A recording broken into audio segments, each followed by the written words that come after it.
হাত না তুলেও দোয়া করা যায়, হাত তুলেও করা যায়, কিন্তু বিষ্ণু বলেন হাত তুলে চাও, কারণ ইন্নাল্লাহা হাইয়ুন কারীম, আল্লাহ বড় লাজুক এবং লজ্জাশীল।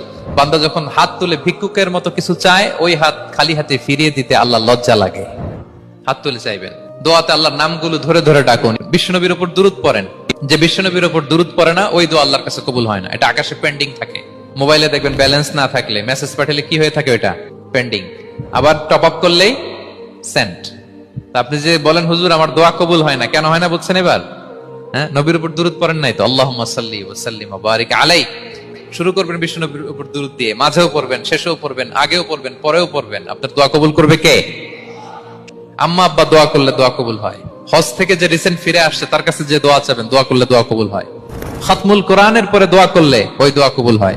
মাজলুম দোয়া করলে ওই দোয়া আল্লাহ ফেরায় না। আমরা যেন বেশি বেশি দোয়া করি।